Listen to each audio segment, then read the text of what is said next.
Nepotism, cronyism, and workplace cliques. This is for Black women in toxic jobs. Many of us have had this experience in the workplace.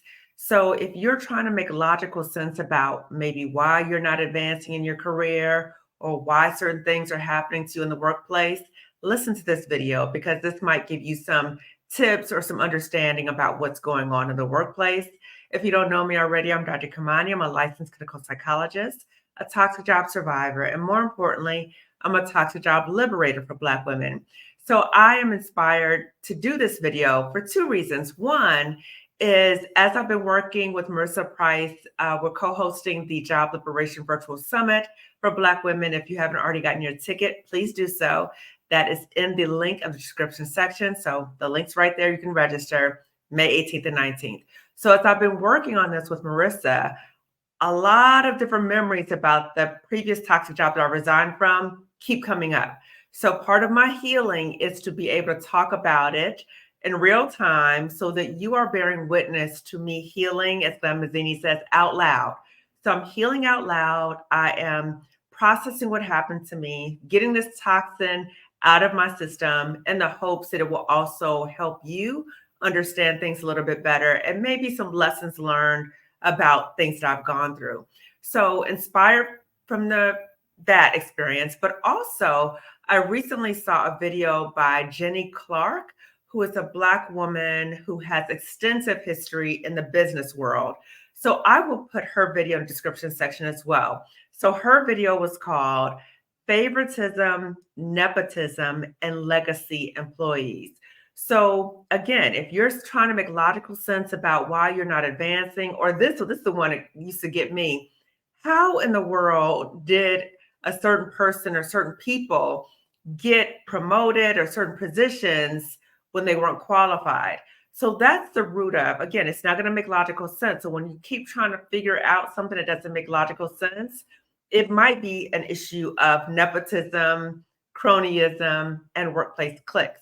So when these situations happen, when there's these elements of cronyism, nepotism, workplace cliques, people are not really, the focus is less on qualifications and merit.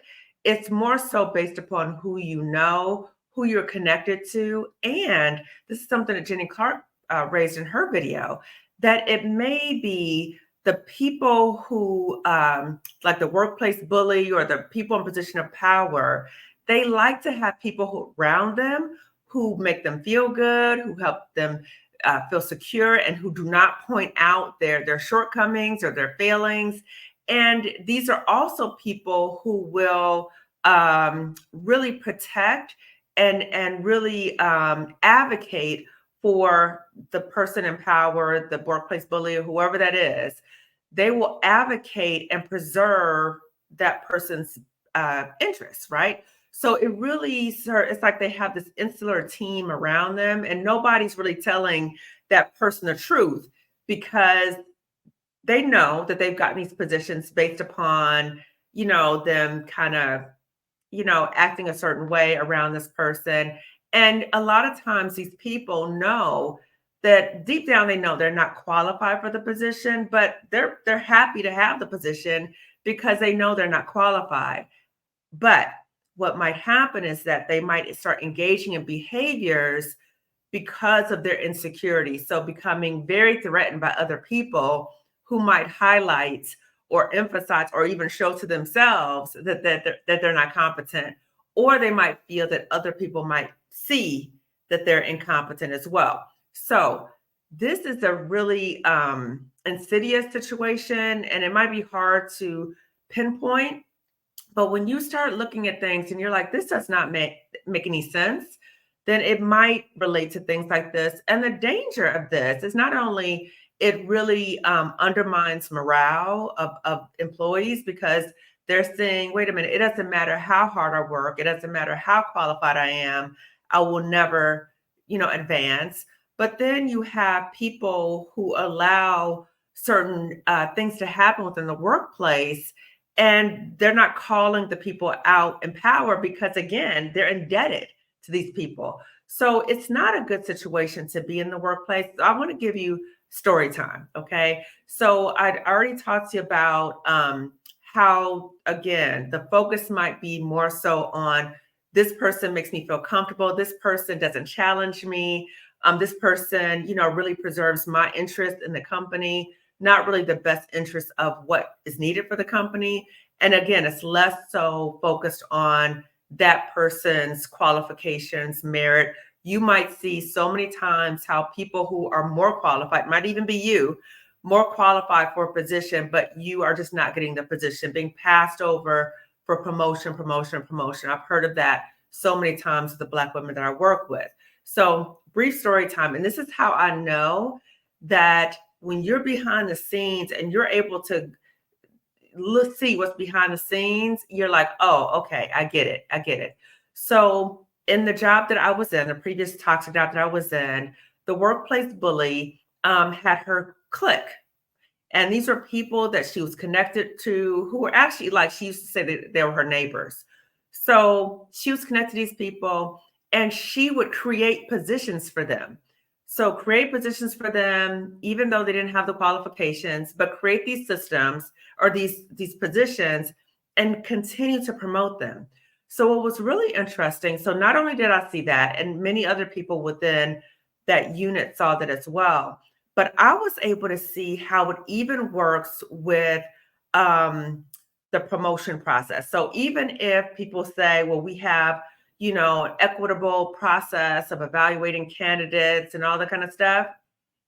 Let me tell you what happened when I was still in the pet role, when I was still at the toxic job. So if you want to see my previous videos about how I went from pet to threat, check out those videos. I'll put 2 of those in the description section.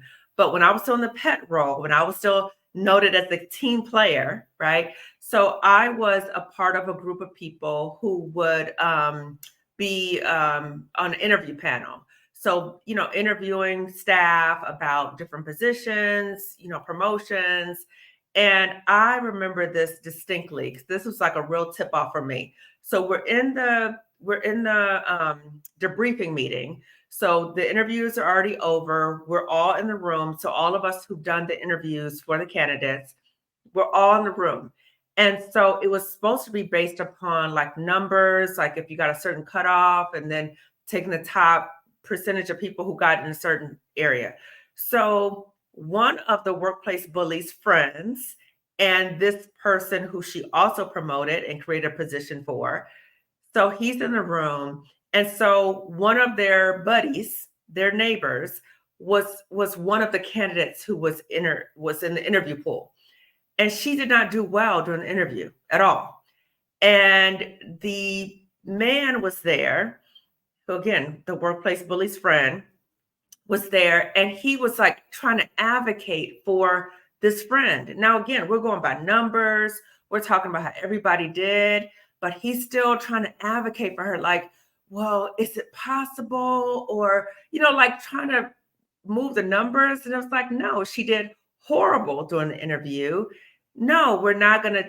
But I was able to see behind the scenes. So again, you may not be able to see behind the scenes about situations, but when it doesn't make logical sense, when maybe you try to, promote and you have all these qualifications and all these other things, and you never are able to seem to move out of that, and or you see other people who are clearly not qualified and they are promoting, it might be based upon who they know.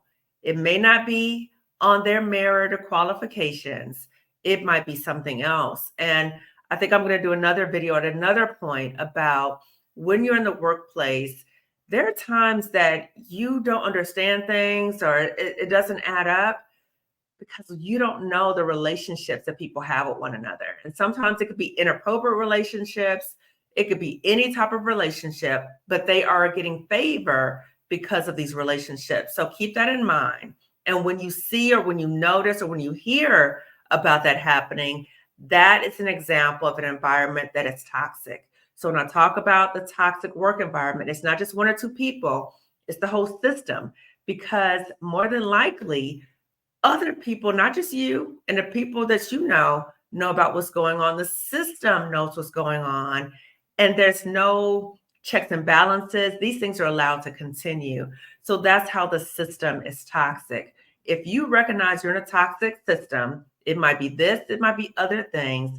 It might be time for you to start planning to go. So planning and thinking about, okay, what are my options? What do I need to do to replace my income? Where am I trying to go at this point? Because what can be so harmful in a toxic job too is that you're working so hard and it's like a road to nowhere. You might even feel like you're running backwards, like you're not growing. There's no opportunities for growth for you.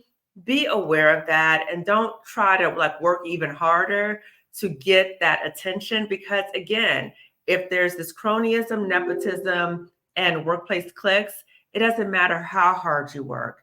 You will still get passed over, passed over, passed over. And that can start making you feel helpless and hopeless. So if that's your situation, you're like, I'm done with this. Like, I'm tired of working so hard, and people who are not qualified to keep getting promoted over me, or they're making positions for this person, these people. I'm done with that. Come to the Job Liberation Virtual Summit for Black women. Again, May 18th and 19th. So if you've already registered, you can now sponsor a Black woman to come to the summit. The way you can do that is just email me and let me know. I would like to sponsor a Black woman. And it's as easy as that. And Marissa and I will follow up with you about how to do that.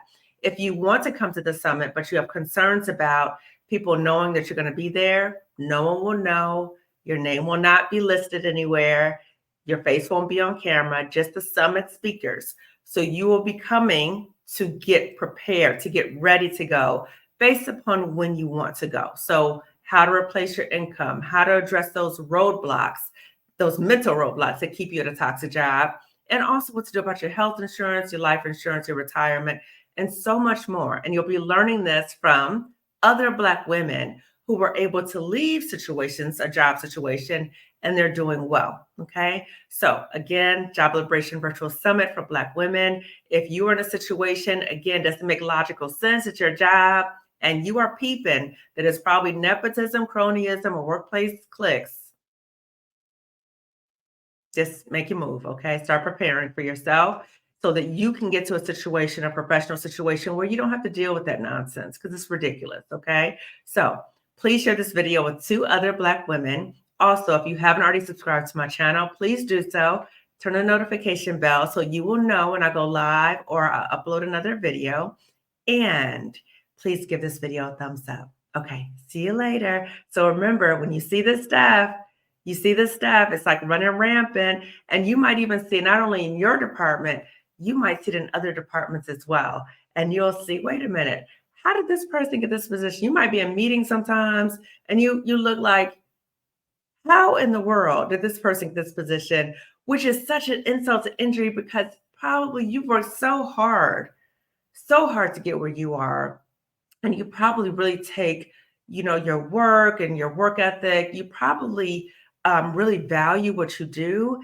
And it's just such a slap in the face to see that and to know you've worked so hard to be there, and other people who are not qualified, who, they just don't deserve to be there. So just think about that and think about what are the other opportunities that might be available to you so you don't have to continue to look at and just like be disgusted when you go to meetings. Okay. See the look on my face? Because that's how I used to feel when I would go to meetings and I have to tell myself, fix my face, fix my face. Watch how you looking, watch how you saying, watch what you're doing. That might be you too. Okay. So again, signing off, and I will see you later. Bye.